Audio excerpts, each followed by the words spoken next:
Labour now hold an enormous lead over the Tories in many of the latest opinion polls. The actual results vary from polls to pollster, but all show a double-digit lead for Keir Starmer, with Liz Truss facing trouble after her mini-budget announcements.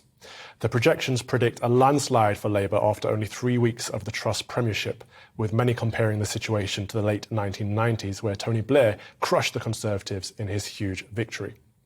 To shed some light on this is Pollster and Professor of Politics at Strathclyde University, Sir John Curtice. Sir John, thank you very much for joining us. Walk us through these opinion polls, if you wouldn't mind, please. Sorry, I didn't hear your question. Could you talk us through what these polls have been saying?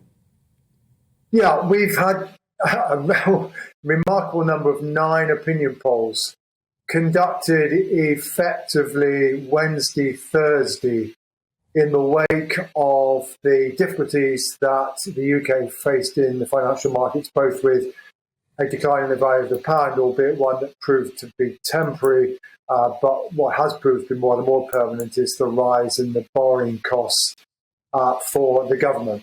So that clearly got a lot of adverse publicity and increasing concern about the potential impact on mortgages, including, of course, the fact difficulty of getting one. Anyway, those polls on average put the Conservatives 23 points behind Labour.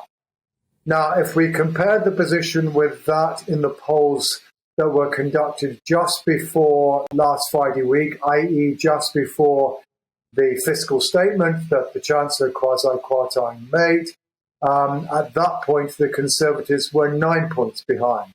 So over the course of a week, there has been as much as a 7-point swing from Conservative to Labour. Now, to give you some idea as to the scale of this, that is more or less in line with the swing that occurred in the month or so, but it did take a month, in the month or so after the Black Wednesday of September 1992, which is the last time a Conservative government got into trouble with the financial markets. In that case, it was unable to defend the value of the pound that at that stage was pegged to the so-called European exchange rate mechanism.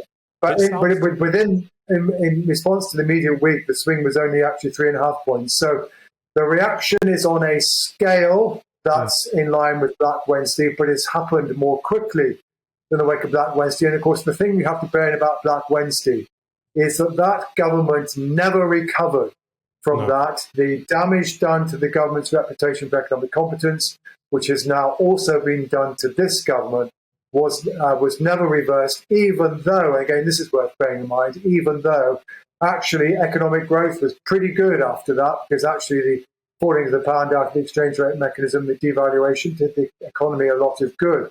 Okay, so there's some very, very clear warning signs here to the Conservatives that certainly they do not have to hope that the rest of Black Wednesday history doesn't go on to improve itself, to repeat itself.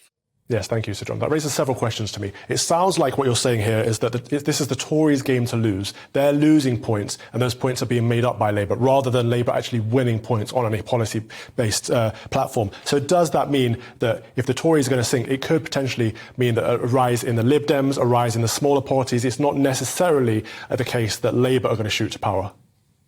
Well, there are a couple of points to make on that. I think in truth is that most of the movement that's occurred in this Parliament, certainly over the course of the last 12 months, has been the result of self-inflicted wounds created by the Conservative Party itself. After all, until the Owen Paterson affair, now long since forgotten about, the Conservatives had never been behind Labour in the polls in this Parliament, and for the most part had usually been ahead. But first of all, Boris Johnson tried to rescue Owen Paterson from being sanctioned by the House of Commons. Then, of course, came Partygate, and then for the first time, the Conservatives were consistently behind Labour in the polls. That eventually led to the downfall of Boris Johnson. But now, and that's something that the arrival of Liz Truss didn't do much to correct. There was very little in the way of a Liz Truss bounce.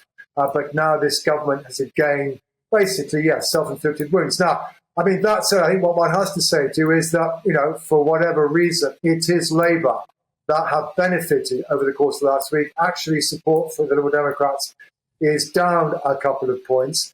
And while I think certainly Sir Keir Starmer is certainly nothing like as popular as Tony Blair was, although his popularity and his approval rating has improved a bit in the course of this month, not least, of course, because he had a relatively good party conference.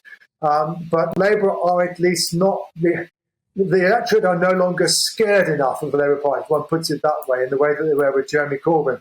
But if indeed the government does get itself into difficulty, then Labour do seem to be capable of profiting.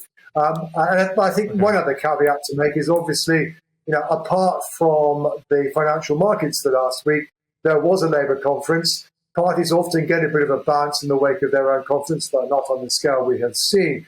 So I certainly don't think we should be surprised if even if nothing happens, anymore happens, that Labour's lead in the polls comes down a bit, but don't expect it simply because of a bit of a poll bounce that it's going to go back to anything like parity between the two political parties. Yeah, it absolutely sounds like this could be the result of a protest. It could be the result of people being fed up with Tory policy rather than necessarily in favour of Labour. But thank you for the insights. That was Pollster and Professor of Politics at Strathclyde University, Sir John Curtice.